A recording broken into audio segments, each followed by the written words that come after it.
faut que nous soyons à l'offensive. Nous ne demandons pas aux médias de chanter les louanges du ministre de la Défense ici présent, du ministre de la Communication que je suis, du chef de l'État, du Premier ministre. Non.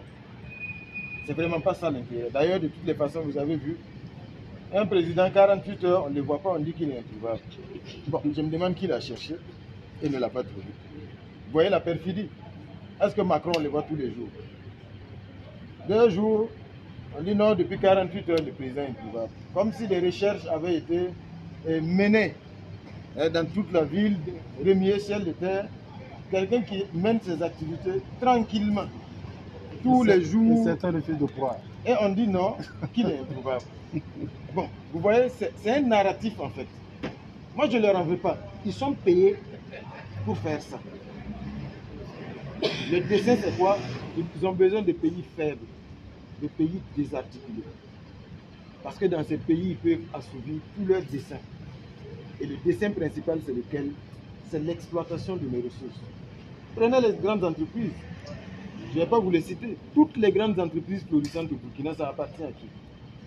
Ça appartient à ces gens-là. Souvent, le Burkinabé qui est devant n'est qu'un prêtre, non. Même les sociétés minières, vous allez voir qu'ils mettent à la tête un Burkinabé. Mais ça ne veut pas dire que ça appartient au Burkina Faso. Mais vous savez bien souvent, quand on confie ces sociétés à nos frères burkinabés, ils sont encore plus zélés que les blancs même s'ils étaient de lui-même. C'est tout cela aujourd'hui qu'il nous faut combattre. C'est ça l'objectif. Kidal a été repris. Nous, on n'en a pas beaucoup parlé. Quand vous prenez le général de Pointe, qui déclare qu'il faut recoloniser pratiquement le pays, ça s'appelle les pays européens et tout. Tout cela participe d'une vision, d'une stratégie savamment mûrie. C'est ça qui se joue aujourd'hui. Donc, je le dis parce que je sais qu'il y a beaucoup de journalistes. La plupart de nos confrères journalistes sont des patriotes. Ils font un travail extraordinaire. Souvent, c'est le manque d'informations qui ne permet pas, bien sûr, aux journalistes d'être à la hauteur de ce qu'ils veulent faire. Et je pense que c'est la correction qui se commence aujourd'hui avec cette séance d'échange.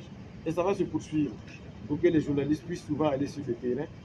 Regardez souvent les gens qui parlent. Quand ils vont sur le terrain, comme enrôlés, et quand ils reviennent, si vous écoutez entre les lignes, vous voyez que le discours évolue. Parce que je vous assure que nous autres qui n'avons pas la chance d'aller sur le terrain, nous ne connaissons rien de la réalité de la guerre. Mais quand on va sur le terrain, quand certains journalistes ont l'occasion d'aller être témoins de la bravoure de nos combattants, de la perfidie de l'ennemi sur le terrain, quand ils reviennent, ils voient les choses sous un autre prisme. Donc, soyez des combattants avec vos micros, vos caméras et vos plumes, je n'en doute pas un seul instant, afin d'être comptables également de la victoire que nous allons engranger parce que nous n'avons aucun doute là-dessus. Mon souhait, c'est que demain, si on dit qu'on a gagné cette guerre, que les journalistes bombent leur torse aux côtés des FDS et des VDP pour dire nous avons mené le combat ensemble, nous l'avons gagné ensemble.